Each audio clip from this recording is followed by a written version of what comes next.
Can y'all hear me? Yeah, okay, there's a microphone. Can they hear me on the Zoom? All right.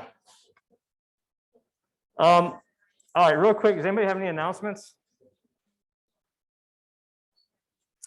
Does my voice sound weird through this mask? No, it just sounds weird all the time.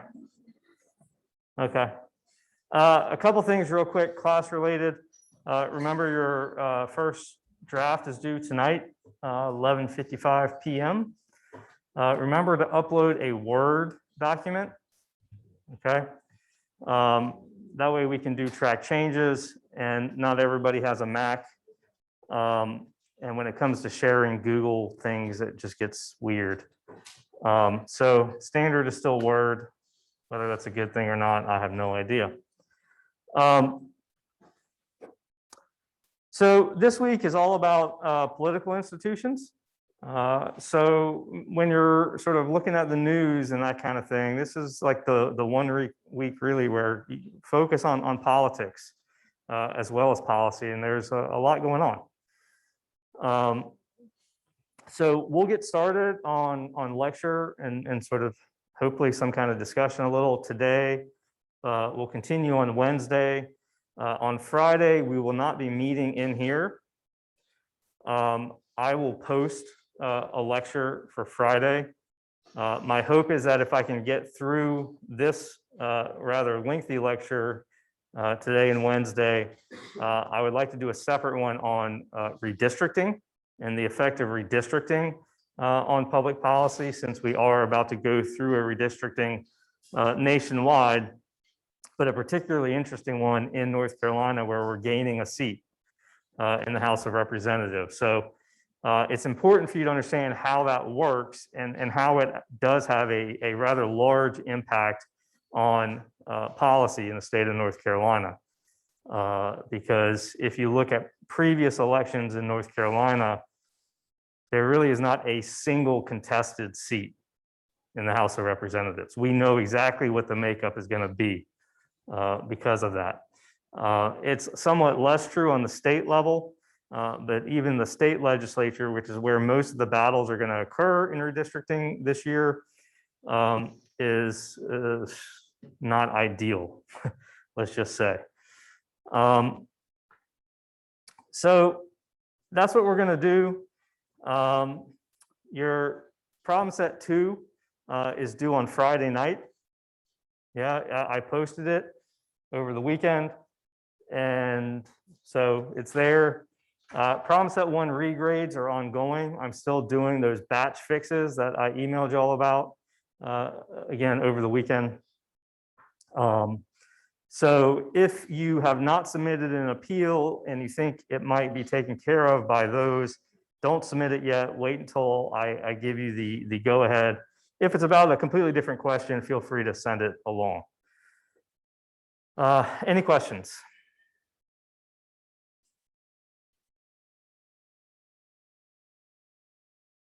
Okay. What was the trick of getting this thing to go away again?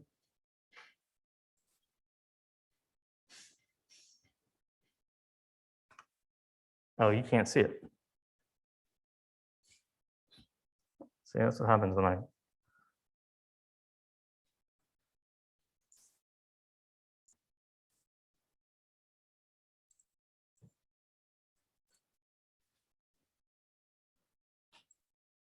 TK, are they saying they can't see me? Yeah, I can't figure that out. So they can just go audio.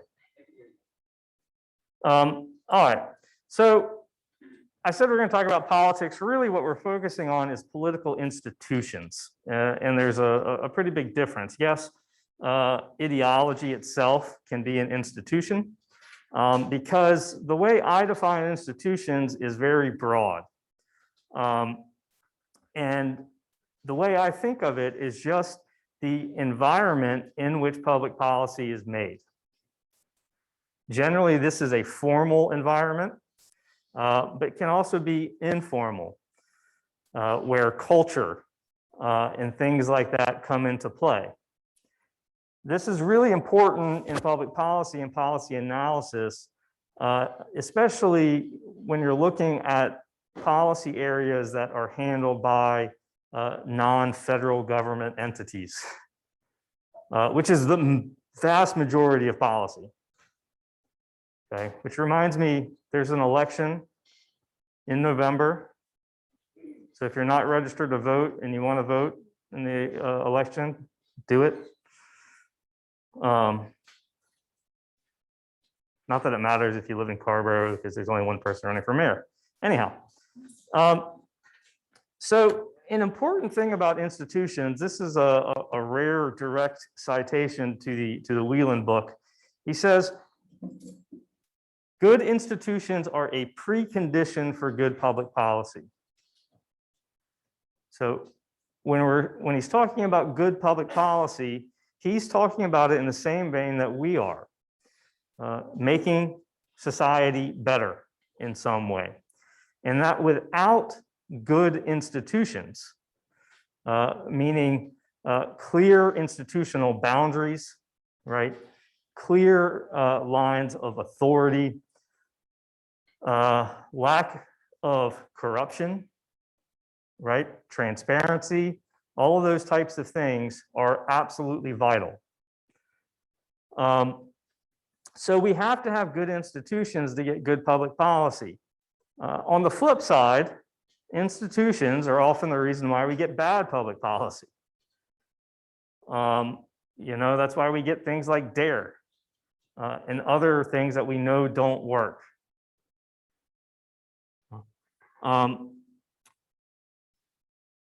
So we need to take institutions into account when we're doing our analyses of different policy alternatives or of different projects and cost-benefit analysis.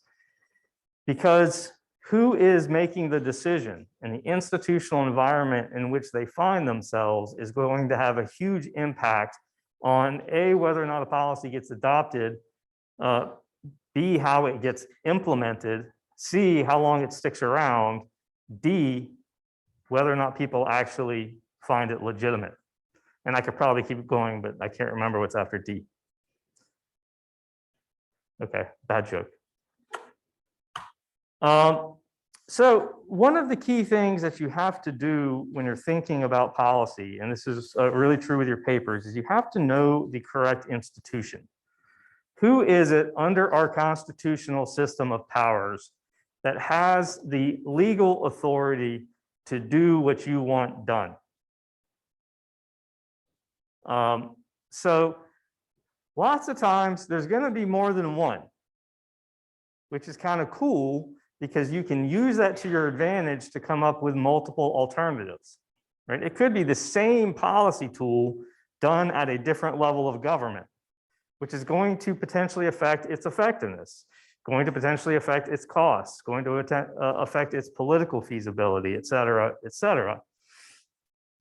But the main thing here is you cannot propose a policy, okay, to a decision maker who doesn't have the authority to do anything about it, like the president or the governor, okay, because they have very limited direct power. Okay, another thing that you always want to keep in mind is the role of non-governmental institutions. Whether those are nonprofit, for-profit, whatever, okay, they are institutions and they are a part of the policy process. Okay, give you an example I saw on the news the other day. Probably wouldn't be a quiz question because it's a little picky. I think it was in Georgia. Anyways, they were dismayed at the low numbers of teenagers getting COVID vaccines. And they were trying to figure out how they could improve those numbers, right?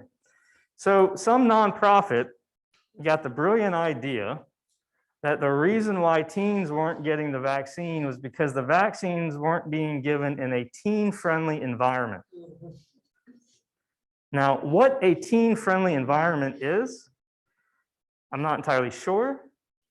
Maybe there are like posters of Harry Styles or I don't know who. Yeah. Timothy Chalamet, somebody like that. Some really pretty person. How about that? But so they did this and they spent money creating a vaccine center to appeal to teens, and nobody showed up. Okay, shouldn't be a surprise. Yeah, but that is a situation where probably because they were a nonprofit, because they had limited resources in terms of advertising, and because it was a stupid idea, they didn't get anything done. Okay, all right. So I've already alluded to one of the aspects of institutional separation, and that's federalism. So we're going to go through some of this. There's also separation of powers. And as I said in my email, I'm well aware that all of you think that you know this stuff. That's fine. I can tell you in the past, I've actually given quizzes to people in this class and even in American government classes about basic American government knowledge. And never has more than a third of the class passed the quiz. And this quiz is actually the naturalization exam. Anyhow, so that's maybe why I don't feel so bad about this. Let's talk about constitutional powers of the federal government, the national government, as we really should call it. There are three types, okay, and each type has more or less legitimacy and more or less clarity in the dividing lines. Okay, the first one are the most clear, the enumerated powers. And the vast majority of enumerated powers, meaning laid out, listed in the Constitution, concern Congress.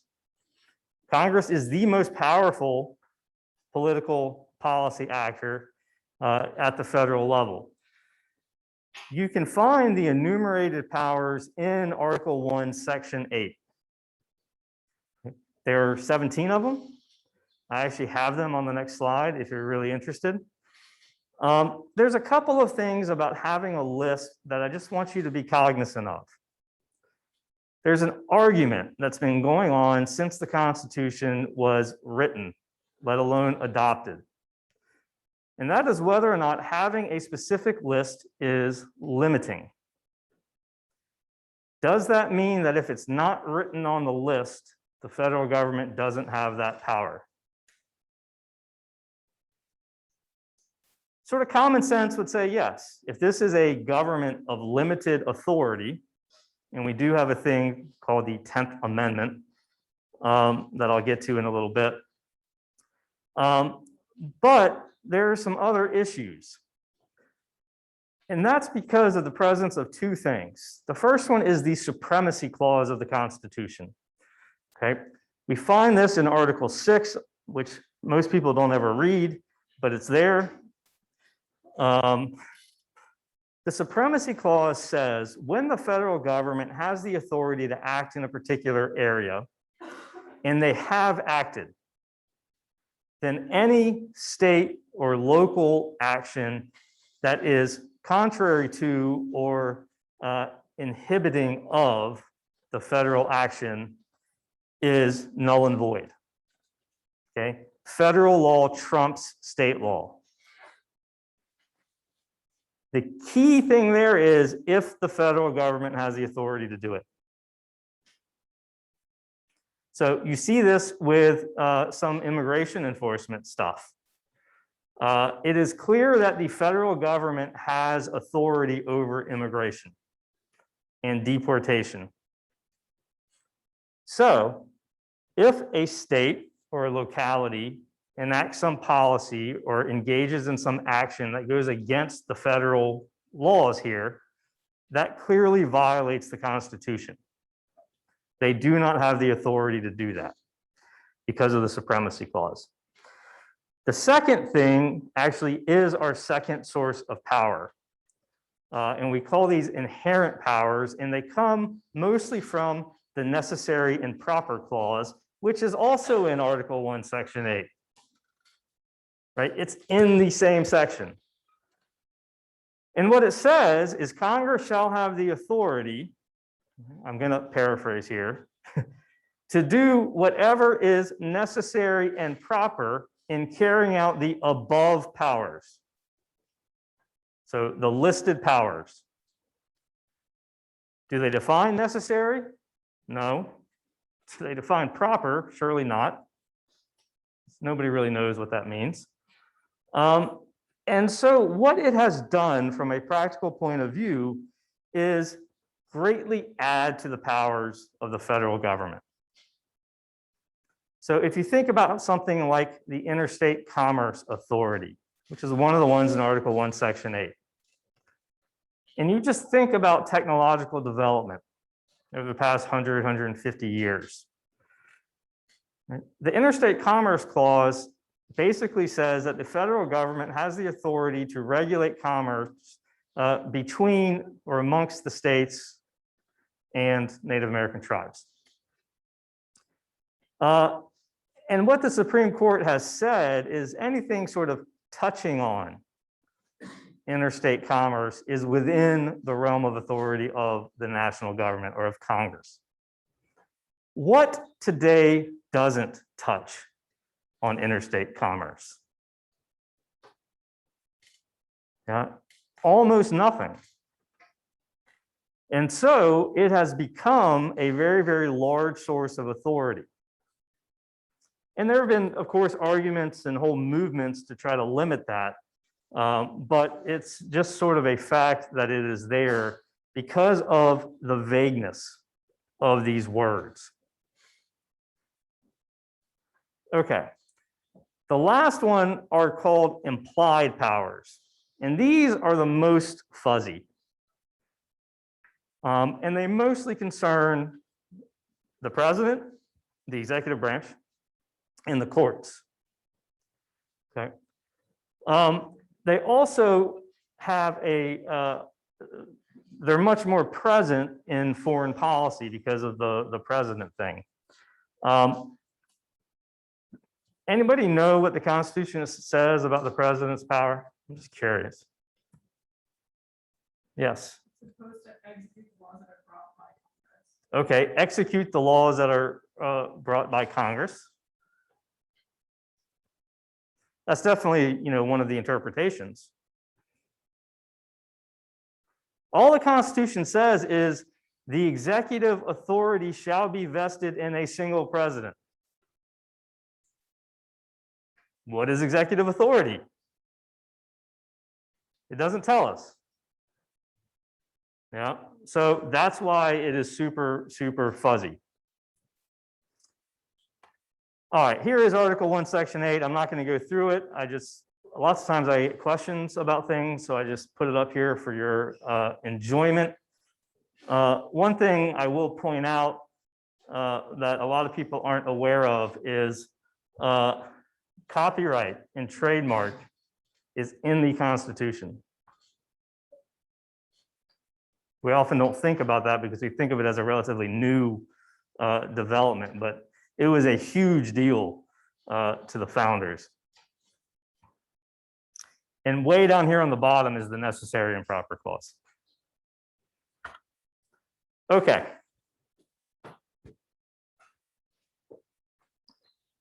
I've gone through sources of federal powers. There are powers, though, that are shared, that both the federal government and state governments can do. We call them concurrent powers.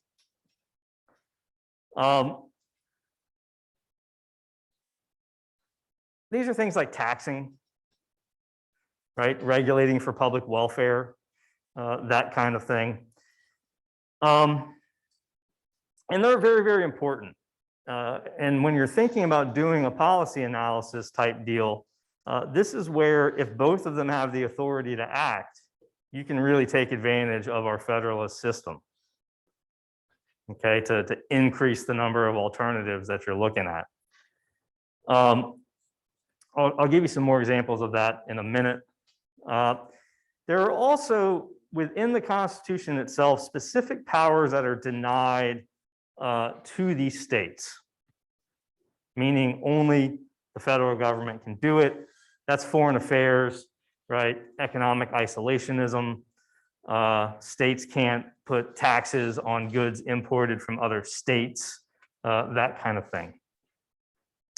There are also some powers specifically denied to the national government. So you can go and check some of those out if you want to. I put the link there to the Constitution. I'm not really going to test you on any of those things. But I do want you to be aware of the 10th Amendment, because the 10th Amendment has this like cult kind of status. Anybody ever seen this? Heard about it? There's lots of people who just hammer the 10th Amendment whenever people are talking about the federal government being too big, being too powerful. The 10th Amendment sounds really good, okay, in terms of reserving power to the states or to the people. Because you have to remember, the foundation of the Constitution is actually the people and not the states, as opposed to the Articles of Confederation, which were the states, were the unit of analysis. I do want to just point out that exactly once in the history of this country has the Supreme Court used the 10th Amendment to strike down an action by the federal government. And that was right after the Great Depression, when Roosevelt was trundling out his major reforms. They also found it violated other things, so it wasn't that big of a deal, and it has no precedential value whatsoever. So basically, the 10th Amendment has historically been absolutely meaningless other than a way to argue with people. So the next time your uncle brings up the 10th Amendment, just say, sure, take it to court.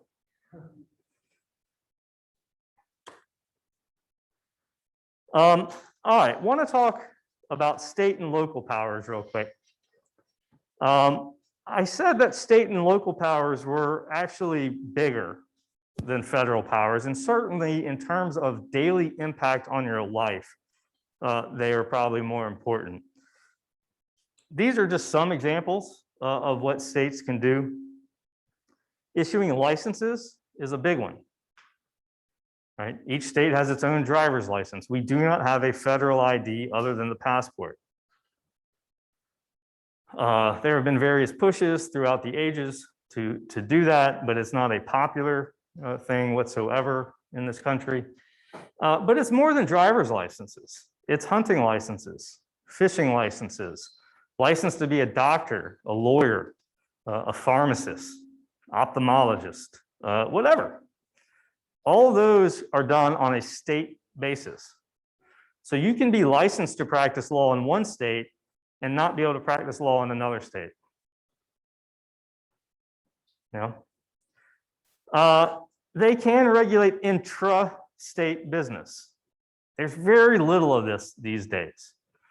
You know, like maybe they could regulate farmers markets,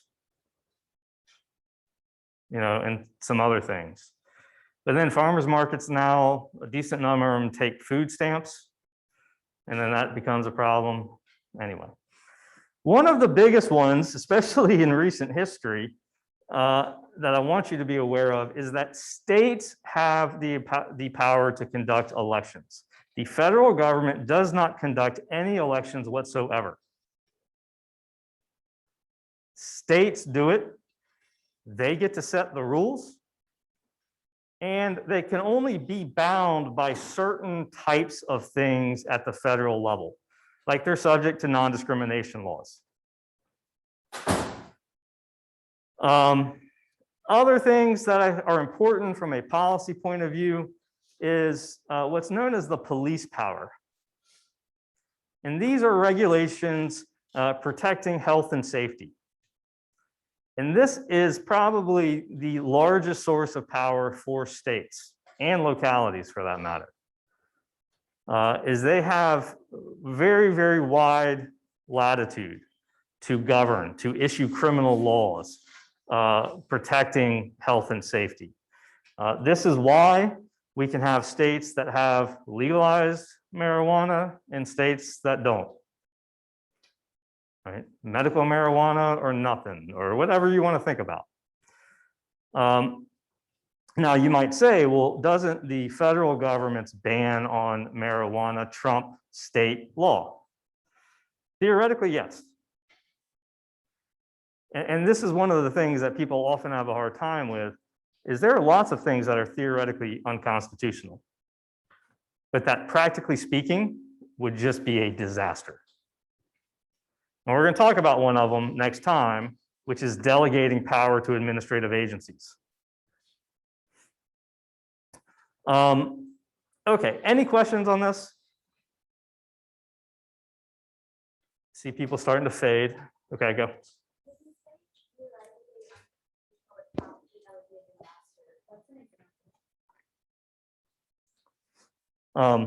Well, marijuana is one example.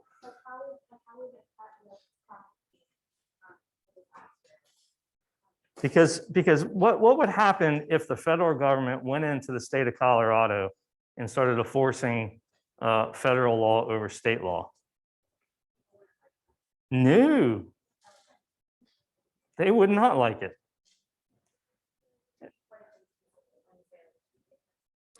It would probably not be politically feasible. It would also probably result in significant civil unrest. And you know, that's something that we have to kind of consider.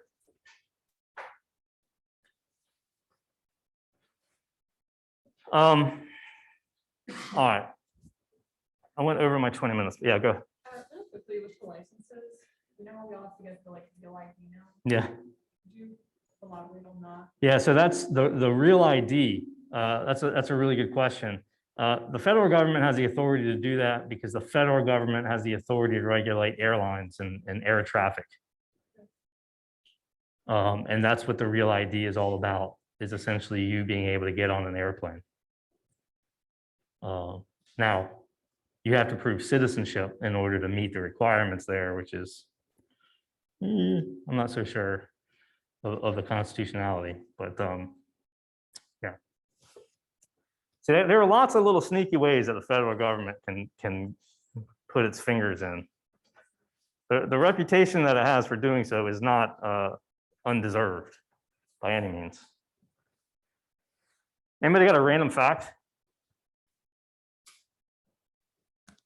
All right, I'll give you one. On average, redheads have a higher pain tolerance than everybody else. Anybody know that? Yeah? That's fascinating, right? No? Oh, well. I was going to institute a tradition in my class, which are Jeff's etiquette lessons. But I don't really have time right now since I got technologically challenged. But we'll bring it up at some point. But here's the one I'm going to tell you for today. When there are two doors and one door is open and people are coming out of it, yeah, and you want to go in, just open up the other damn door. Right? Especially when when people are coming out of Lenore with food in their hands. This happened to me today. It's one of those phenomenon. I mean, the nightmare that is entering and exiting die hall. That is very easily solved. One of the doors is entry, one of the doors is exit. Done. Okay. These are the kind of things that get me going. Not that I'm perfect about any of that stuff. All right. Here are some more examples of concurrent powers. Can you hear the difference in my voice now? Hello, hello. Collecting taxes is a huge one. What that means is they all have the authority to solve collective action problems through taxation. Federal government, state government, local government, city, county, school board, whatever. Eminent domain is another one. Other things that states can do, they can borrow money. A big difference between the states and the federal government is that all of the states, no, there's one, I think. Almost all of the states have balanced budget amendments in their state constitutions.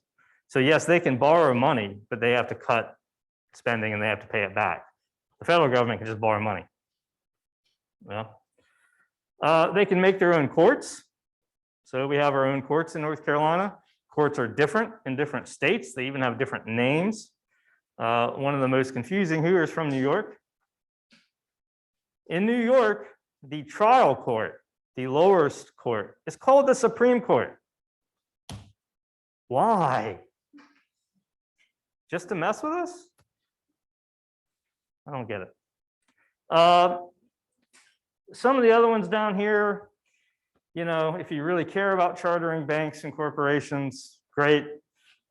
Spending money for the general welfare, and then this is the eminent domain that I was talking about. Taking private property with just compensation for public, technically, the federal Constitution says public use. The Supreme Court has interpreted it as public purpose. Lots of states have public purpose and not public use, whatever. Okay. Here is another thing I'm just putting up here for your own benefit. Some of the major national powers, concurrent powers, and then state powers. Okay, here is the major lesson of what I just told you. And this is only getting at federalism. We haven't even gotten to separation of powers yet. Power in the United States is very, very spread out. It's very fragmented. And this was entirely intentional. Okay. The creators of our constitutional republic inserted all of these veto points, and they've only been expanded over time in order to prevent what they saw as the dangerous buildup of concentrated power. Right? They didn't want one person or one group of people having outsized power. How successful they were with this, we can talk about in office hours. There are two impacts from a policy perspective that I want you to be aware of. The first one is that policy change is slow. It takes a long time, and it is generally incremental. It's baby steps. We baby step our way towards a better society. The second one, which is related to the first one, is that getting anything done requires compromise. It requires people to work together. And when people are unwilling to compromise, when, for example, they see people with different beliefs as being evil, nothing is going to get done. Okay. We are, in lots of senses, at a very crucial point in our country's history, where we have extreme differences in ideology and a complete refusal on both sides of the aisle to even talk to somebody on the other side. Nothing's going to get done that way. Okay, and if it does, it's because one party holds all the important positions of power, all the veto points. And guess what happens if they make policy in that situation? The other side cries foul. You're cramming it down our throats. Yeah.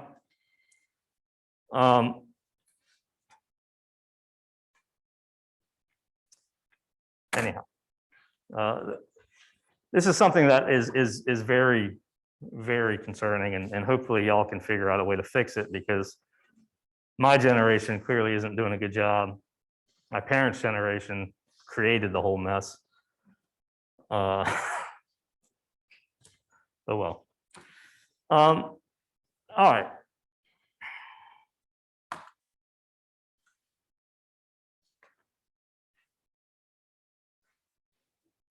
Get through this last slide, and then we'll pick it up on Wednesday. Want to talk about the governmental structure, and what we're getting at here is this notion of separation of powers. Okay, but before we get there, please understand that our federal government is not a democracy. Okay, it is a constitutional republic with democratic leanings. There is no direct democracy at the federal level. We only have representative democracy, and that's in Congress and the president. But even with the president, there's a buffer, and that's the Electoral College, which was put there exactly because they didn't trust people to vote. And if you remember your history, originally, the only body of the federal government that regular people, which meant white property men for a long time, was the House of Representatives. Senators were appointed. We had to get an amendment to the Constitution to switch that. So despite all of our talk about promoting democracy and that kind of thing, it's limited in the way our government is set up. It's important to know constituencies when it comes to public policy, and especially politics and policy. Who is it that these people are representing? Obviously, the president is supposed to represent everyone. Only office in the country that's supposed to represent everyone. House, right? They represent a district. It is a single member district. Senators represent the whole state. I think senators forget that a lot. They represent the whole state. Federal judges at the federal level, judges at the federal level are appointed by the president and confirmed by the Senate. At the state level, 37 states have some form of judicial elections. North Carolina does this. North Carolina, in my opinion, has the worst of the worst when it comes to how to choose judges, and that's nonpartisan elections. It sounds great, yeah, but it's a complete lie. We know exactly who's a Democrat, who's a Republican, you know, that kind of thing. And really, by having it be nonpartisan, by having them not be allowed to campaign, what that means is the average person knows nothing about these judges. And the vast majority of time, they won't even vote, right? It's called down ballot drop off. And who ends up voting? Who chooses the judges? Lawyers. Lawyers, right? That's why we did it. That's why we set it up this way. Lawyers and their families, because my entire family calls me, is like, who should I vote for? Well, whoever you want. Okay. Some states do have some level of direct democracy. Think public, like referenda. Different states have different, as I said, different levels. This all started with the progressive movement in the early 1900s. I think Wisconsin was actually the first state to do something about this. California has tons of referenda. If you want my completely unbiased opinion, I think direct democracy is a terrible idea. And largely I base that on history and what has happened. If you look at California, for example, there was a constitutional amendment that was voted on to prevent the increase in property taxes. What happened is California almost went bankrupt. And that's because individuals acting rationally in their self-interest are going to make poor collective decisions. So I'm not bashing people here. I'm just saying I think it's a terrible idea. So you can leave here and go complain to everybody that I hate democracy. It's not true.